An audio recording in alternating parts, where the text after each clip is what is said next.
देखा जाए तो आए दिन जहरीली शराब से लोगों की मौत हो रही है। एक गरीब के घर में मौत होती है तो कोई पूछने नहीं आते हैं, और वही पैसे वालों के घर में दारू से ही मौत होती है तो कई नेता पहुंच जाते हैं पूछने के लिए कैसे मर गया और क्या हुआ था। इस पे क्या कुछ कहेंगे? भैया, बिहार में मैं एकमात्र व्यक्ति हूँ सामाजिक राजनीतिक जीवन में जो खुले मन से पहले दिन से कह रहा है कि शराबबंदी को हटाया जाना चाहिए।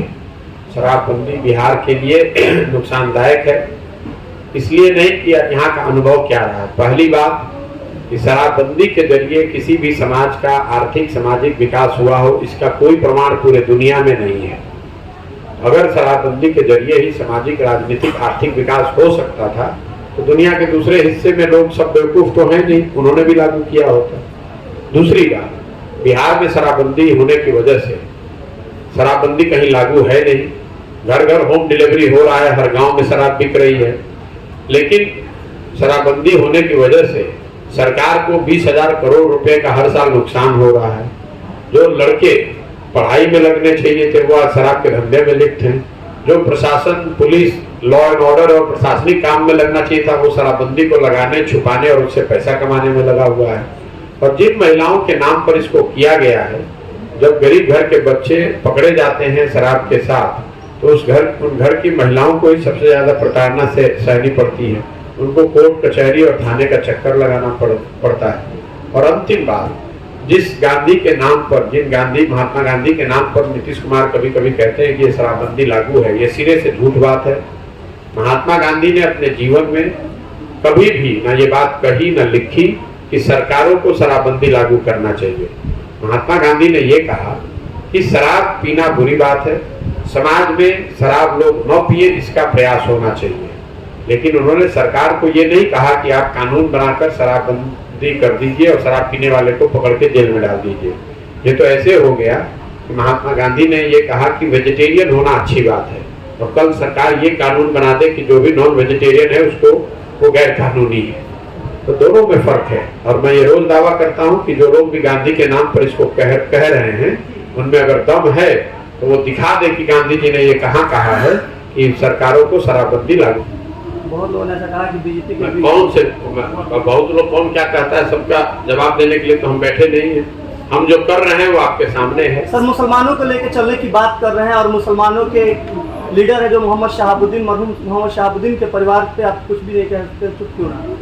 नहीं, मैं किसी भी परिवार पर टिप्पणी नहीं करता हूँ। मैं समाज की बात कर रहा हूँ, मैं किसी परिवार की तो परिवार पर टिप्पणी करता ही नहीं।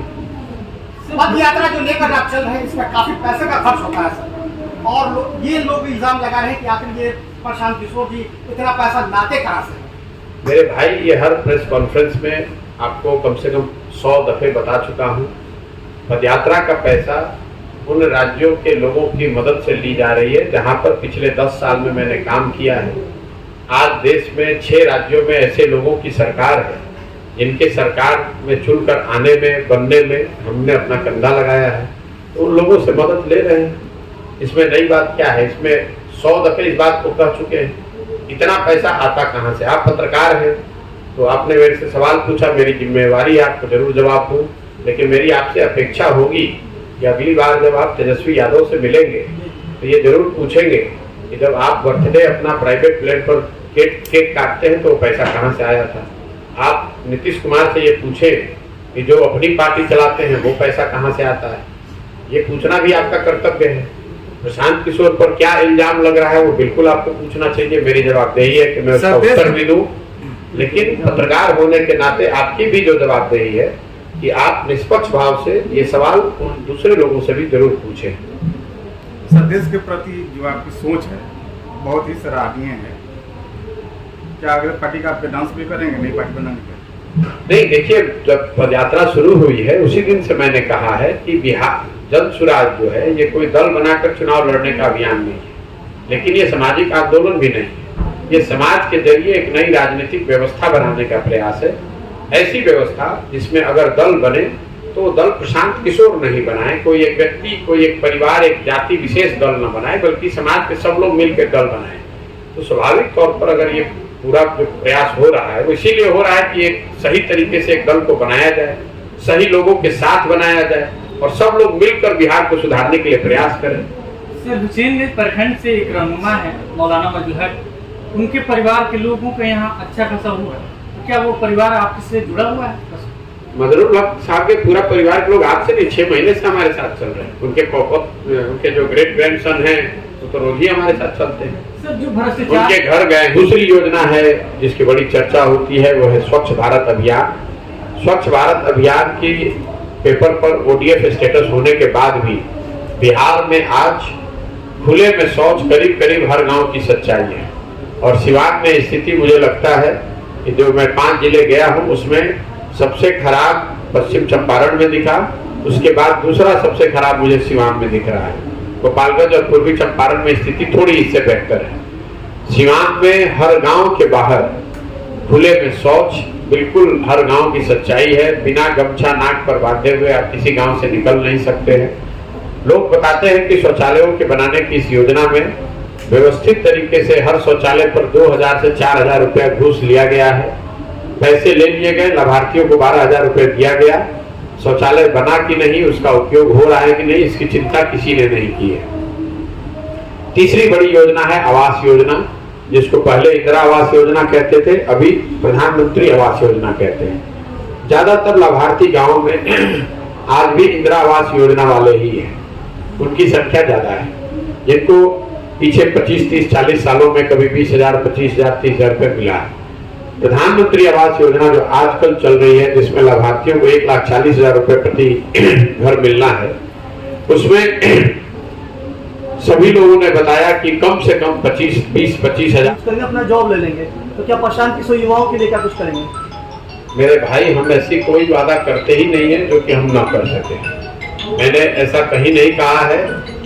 जैसे जिस महागठबंधन की आपने बात कही है, उसमें उसके नेता आरजेडी के नेता तेजस्वी यादव ने ये कहा कि हम जब सरकार में आएंगे तो पहली कैबिनेट में ही 10 लाख लोगों को नौकरी दे देंगे।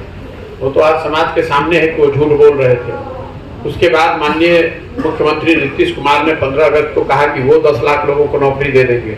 मैंने खुली चुनौती दी हुई है, अगर ये दोनों लोग मिलकर भी 1 साल के अंदर 10 लाख लोगों को सरकारी नौकरी दे दें तो मैं ये पूरा अभियान उनके समर्थन में वापस ले लूंगा और उनके नाम का झंडा लेकर ढोऊंगा।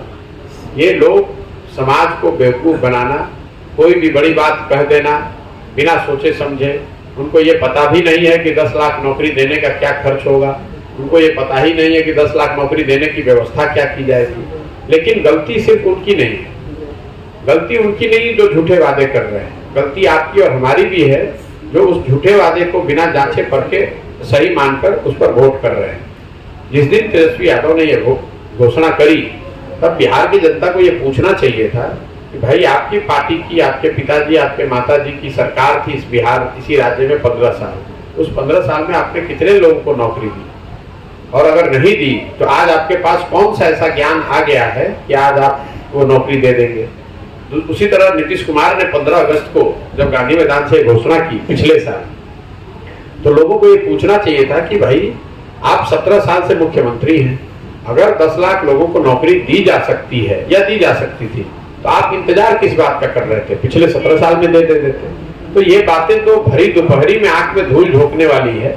मैंने ये कहीं नहीं कहा कि युवाओं को कितने नौकरी दी जाएगी। मैं ये कह रहा हूं कि बिहार में स्ट्रक्चरल चेंज की जो जरूरत है वो है शिक्षा। करेंगे, अपना जॉब ले लेंगे। तो क्या प्रशांत किशोर युवाओं के लिए क्या कुछ करेंगे? मेरे भाई, हम ऐसी कोई वादा करते ही नहीं है जो कि हम ना कर सके। मैंने ऐसा कहीं नहीं कहा है। जैसे जिस महागठबंधन की आपने बात कही है, उसमें उसके नेता आरजेडी के नेता तेजस्वी यादव ने ये कहा कि हम जब सरकार में आएंगे तो पहली कैबिनेट में ही 10 लाख लोगों को नौकरी दे देंगे। वो तो आज समाज के सामने है कि वो झूठ बोल रहे थे। उसके बाद माननीय मुख्यमंत्री नीतीश कुमार ने 15 अगस्त को कहा कि वो 10 लाख लोगों को नौकरी दे देंगे। मैंने खुली चुनौती दी हुई है, अगर ये दोनों लोग मिलकर भी 1 साल के अंदर 10 लाख लोगों को सरकारी नौकरी दे दें तो मैं ये पूरा अभियान उनके समर्थन में वापस ले लूंगा और उनके नाम का झंडा लेकर ढोऊंगा। ये लोग समाज को बेवकूफ बनाना, कोई भी बड़ी बात कह देना बिना सोचे समझे, उनको ये पता भी नहीं है कि 10 लाख नौकरी देने का क्या खर्च होगा, उनको ये पता ही नहीं है कि 10 लाख नौकरी देने की व्यवस्था क्या की जाएगी। लेकिन गलती सिर्फ उनकी नहीं है, गलती उनकी नहीं जो झूठे वादे कर रहे हैं, गलती आपकी और हमारी भी है जो उस झूठे वादे को बिना जांचे परखे सही मानकर उस पर वोट कर रहे हैं। जिस दिन तेजस्वी यादव ने ये घोषणा करी तब बिहार की जनता को ये पूछना चाहिए था कि भाई आपकी पार्टी की, आपके पिताजी, आपके माताजी की सरकार थी इसी राज्य में 15 साल, उस 15 साल में आपने कितने लोगों को नौकरी दी, और अगर नहीं दी तो आज आपके पास कौन सा ऐसा ज्ञान आ गया है कि आज आप वो नौकरी दे देंगे। उसी तरह नीतीश कुमार ने 15 अगस्त को जब गांधी मैदान से घोषणा की पिछले साल, तो लोगों को ये पूछना चाहिए था कि भाई आप 17 साल से मुख्यमंत्री हैं, अगर 10 लाख लोगों को नौकरी दी जा सकती है या दी जा सकती थी तो आप इंतजार किस बात का कर रहे थे, पिछले 17 साल में दे देते। तो ये बातें तो भरी दोपहरी में आंख में धूल झोंकने वाली है। मैंने ये कहीं नहीं कहा कि युवाओं को कितने नौकरी दी जाएगी, मैं ये कह रहा हूं कि बिहार में स्ट्रक्चरल चेंज की जो जरूरत है वो है शिक्षा,